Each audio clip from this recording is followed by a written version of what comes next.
Yeah. Absolutely. Yeah. All right. Talk to me about Bitcoin. And the context here is Marty Bent, which many people in the Bitcoin community will know, used to work at Barstool, and he red pilled a good number of people at Barstool. You Yes. were one of them. So tell us kind of like, what was the first time you ever heard of Bitcoin? What were those conversations like Marty like as well? Well, first of all, you're the first person to ever say, tell me what you think about Bitcoin, because I'm used to people saying, Caleb, shut up about Bitcoin.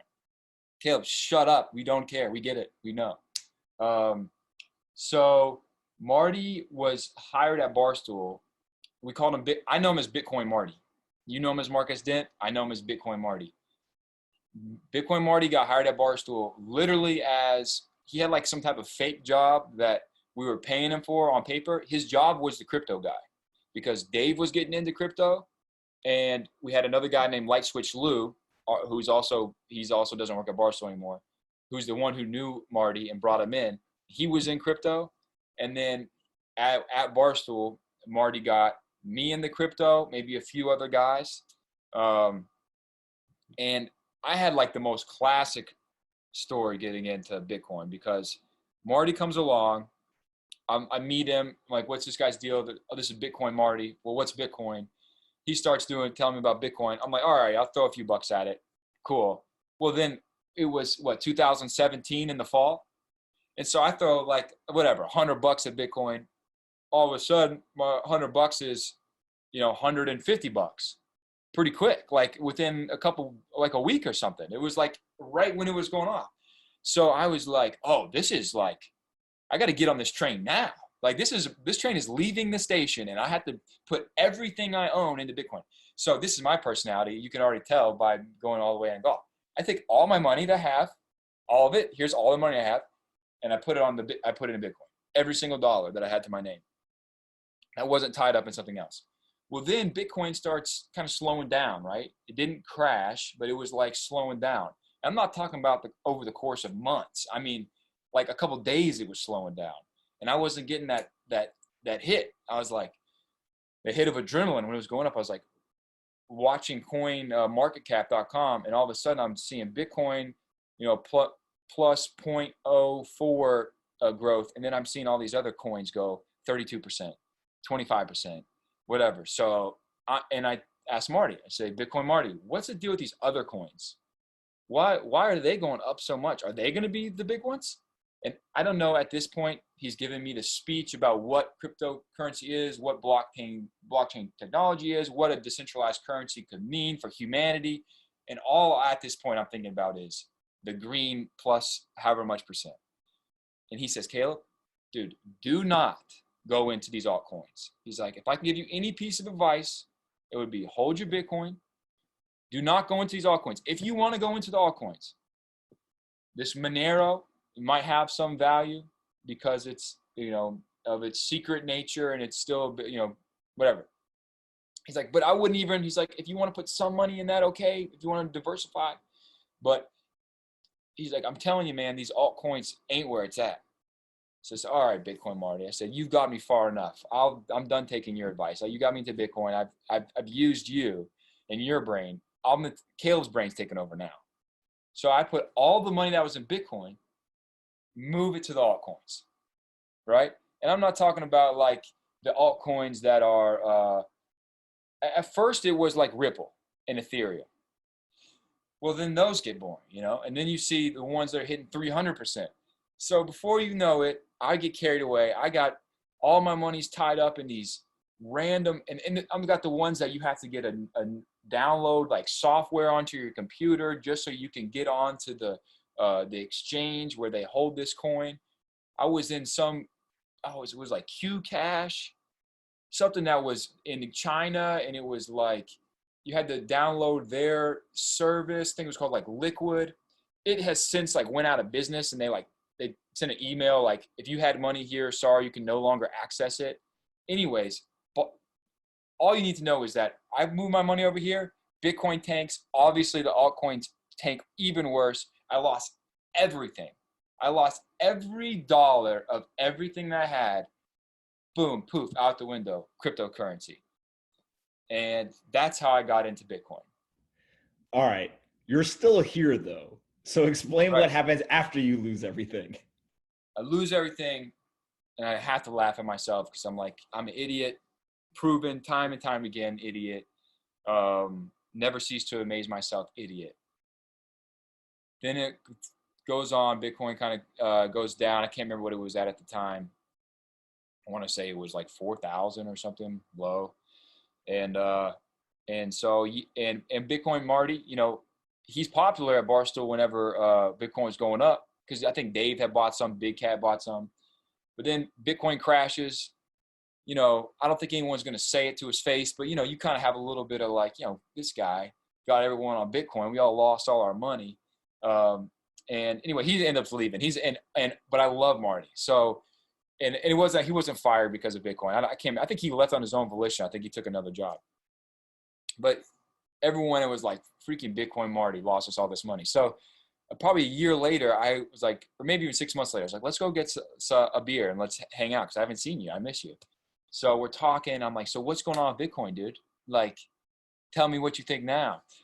And he talked to me about, one, how he had always felt the same thing about it. His thoughts hadn't changed. But then he's really talking to me about some of the deeper issues with Bitcoin and some of what he believes are some of the progresses like society could make from adopting Bitcoin. And he gave me some kind of materials I could look at and look more into. And for the first time ever, he told me about kind of the stages of currency that the United States has went through over the years, and how basically right now we're not backed up by anything. And he really kind of like put some real thoughts in my mind that were outside of just the numbers going up. And he kind of gave me some stuff to look at. So I go and I look at it and I'm doing more research. And so I start buying in a little bit, at low. And I'm like, I kind of do still think it is something. And then I kind of just slowly getting in, kind of watching it go up. And then I'm really thinking more about it. And I know your show, and this is why I'm a fan of your show, is you have experts come on and they have so much extensive knowledge of what's happening. That's not me, but I do think I have a little bit of knowledge about, or at least I have a feel. It's more of a feel thing of what's popular and trends and things that are that have legs, with what's coming up. Whether it's like we got on TikTok really early, not really, really early, but like once we saw it, we were on TikTok. And I say me and another guy who I do a thinker account with, or a daily fact account, or something like TikTok, or even like a new band. You see something like this has legs. Something about it is exciting, and it makes sense on a lot of levels. And I could see this being big. That's kind of how I felt about Bitcoin still, and I still do to this day. And it's the main reason why I'm in it, is because I look at Bitcoin and I say, there's obviously some issues here. It's obviously very speculative, but when you look at the next generation of kids, I have a 10 years younger than me brother, and his world is so different than mine with technology and all of their relationships. My little brother's really good about it, getting with his friends, being with them on a personal level, but I see his friends too. It's all phone. Everything's phone. And I'm kind of in the generation where, or my age group it's a lot of phone, but there's also a lot of personal interaction. 10 years younger than me, it's almost 90% phone. They talk to each other on Snapchat in the same room, or everything that's happening is digital. 10 years younger than that, I mean, they have no chance of human to human interaction how we used to do it. So I'm thinking about, all right, these kids, are they going to think about, when they think about money, or they think about an asset? Like I personally, and I don't know up from down, so don't take my word for it. I'm just telling you what I think. I kind of think of Bitcoin has more legs as an asset than it does as a currency, just for the reason that if I told my little brother about the value of gold, it would be the actual gold. It's like hard to get. It's like, what do you get a gold bar? It doesn't really make sense. It's not like Apple. It's not intuitive. It's like you have to do more explaining to explain to someone, this is gold, this is how you get it, this is why it's valuable, than you would have to do for Bitcoin. And pretty much at the end of the day, you're coming back to the same argument of why is why is gold valuable? If I really had to explain to my little brother or someone who's younger than him, I would eventually have to say, well, it's basically just valuable because everyone else says it is. You know, that's the same thing for Bitcoin, because there is no inherent value of, you know, holding a bar, or I think it just for people who are in the digital age, whereas people now and older than me probably think about, well, it's just digital, so it's really not there. If it's ethereal, it's floating in the air, you know, it doesn't make sense. It's not real. It's not grounded in real life. My take is that life grounded in real life is disappearing very quickly. And I think 10 years from now, 15 years from now, the amount of life that's happening as we understand it in actual, you know, it's not that there's a digital world over here on the right, and then everything that is in the digital world is just a reflection of what's happening in our actual reality. I think that the reality of what's actually happening and what actually matters is going to be almost entirely in the digital world. For example, right now, you look at like a Twitter. Twitter is a social media that you kind of report back on your thoughts about what's happening in our material world or in our reality. But then you look at something like, which I think Twitter's on the way out. I do. I hate Twitter. It's getting so terrible. I get on it because of work. If it wasn't for work, I wouldn't even be on Twitter. But TikTok, you know, I don't know where it's heading. It looks like it's kind of where with President Trump right now. But TikTok, it's not a reflection of what's going on in the real world. It is its own world. TikTok is its own entire world, similar to YouTube. YouTube is, you go into YouTube and it's like that is its own reality. It's not a report back necessarily on what's happening in the real world. So I'm just thinking about the future.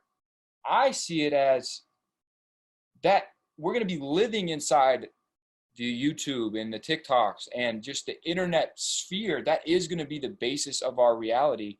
And it makes so much more sense intuitively to have something that's a store of value like Bitcoin that exists and works with that world, opposed to a gold that, you know, I'm not saying gold's not going to be valuable, but you know, it just doesn't make quite as much, I guess, intuitive sense.